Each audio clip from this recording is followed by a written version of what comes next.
السلام علیکم ورحمۃ اللہ وبرکاتہ۔ الحمد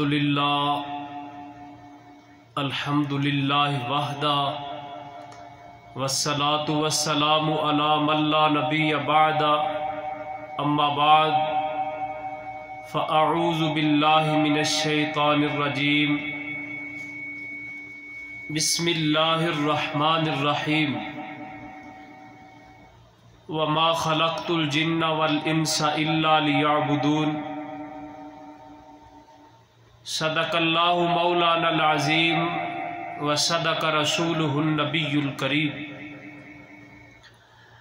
سامعین و حضرات، اللہ مالک العلام کا فضل اور کرم مالک کائنات نے توفیق عطا فرمائی بیان کرنے کی، اور دعا گو ہوں کہ اللہ بیان کرنے کے بعد سامعین و سمیت عمل کرنے کی توفیق عطا فرمانا۔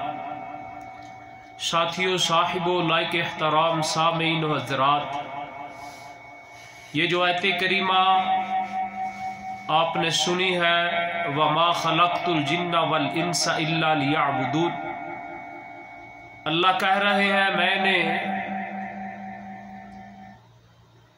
جنوں اور انسانوں کو اپنی عبادت کے لیے پیدا کیا، یعنی عبادت کے ذریعے سے اللہ کا قرب حاصل ہوتا ہے، اللہ کی محبت حاصل ہوتی۔ اور حدیث قدسی ہے اس سے قبل کہ میں آپ کو بتا دوں، جیسا کہ آپ کو بتایا گیا تھا کہ 10 عبادات کے فائدے بیان کیے جائیں گے، تو آج انشاءاللہ الرحمن پہلا اور دوسرا عبادت کا فائدہ آپ کو بتلایا جائے گا۔ پہلا فائدہ یہ ہے عبادت کرنے کا، جیسا کہ اللہ کہہ رہے ہیں وَمَا خَلَقْتُ الْجِنَّ وَالْإِنسَ إِلَّا لِيَعْبُدُونَ، میں نے جنوں اور انسانوں کو اپنی عبادت کے لیے پیدا کیا ہے۔ اے اللہ، عبادت کریں گے اس کا کیا فائدہ ہوگا؟ اس کا پہلا فائدہ یہ ہے کہ اللہ کا قرب حاصل ہوگا اور اللہ کی محبت حاصل ہوگی۔ حدیث قدسی ہے کہ رسول اللہ صلی اللہ علیہ وسلم نے فرمایا، میرا بندہ دنیا کی ایسی کوئی چیز نہیں ہے جس چیز کے ذریعے میری محبت کو حاصل کرے، مگر وہ کون سی چیز ہے؟ وہ چیز یہ ہے کہ جو اللہ مالک العلام نے انسان کے اوپر جن چیزوں کو فرض قرار دے دیا گیا ہے، ان کو ادا کرنے سے محبت حاصل ہوگی اور اللہ کا قرب حاصل ہوگا۔ یعنی اللہ مالک العلام نے جو چیزیں فرض قرار دے دی ہے، ان کو ادا کرنے سے اللہ کا قرب حاصل ہوگا۔ اور دوسرا، جب انسان اللہ کے قرب کو حاصل کرنے کے لیے نفل و نوافل کا اہتمام کرتا ہے، تو پیارے محبوب علیہ السلام نے فرمایا، انسان نفل و نوافل کا اہتمام کرتا ہے اللہ کے قرب کو حاصل کرنے کے لیے، تو نفل و نوافل کا اہتمام کرنے سے اللہ کی محبت حاصل ہوتی ہے۔ ساتھیو، صاحب و لائق احترام سامعین و حضرات، معلوم ہوا فرائض سے اللہ کا قرب حاصل ہوتا ہے اور نفل و نوافل سے اللہ کی محبت حاصل ہوتی ہے۔ یہ تھا پہلا فائدہ عبادت کا۔ اور دوسرا فائدہ عبادت کا یہ ہے کہ رسول اللہ صلی اللہ علیہ وسلم کی رفاقت حاصل ہوگی۔ کتنا بہت بڑا فائدہ ہے عبادت کرنا، یہ عبادت کا دوسرا فائدہ۔ جیسا کہ پہلے دروس میں اس حدیث کو بیان کیا گیا ہے۔ چونکہ یہ حدیث اس موضوع سے اور فائدے سے ٹچ ہو رہی ہے۔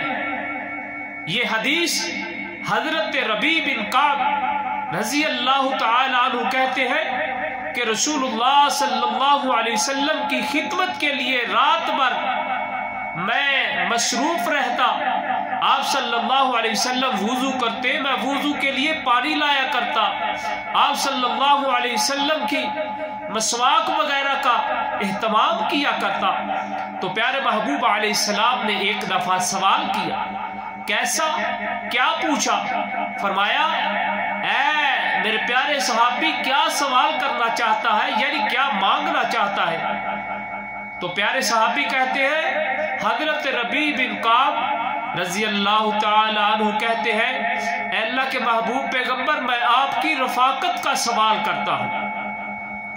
تو پیارے محبوب علیہ السلام نے فرمایا، میرے پیارے صحابی تو پھر تو نے کیا کرنا ہے؟ فَأَعِنِّي عَلَى نَفْسِكَ بِكَثْرَةِ السُّجُودِ۔ محبوب علیہ السلام نے فرمایا تو تجھے اپنے نفس کے مقابلہ میں زیادہ نفل و نوافل کا ادا کرنا اور میری مدد کرنا ہوگی۔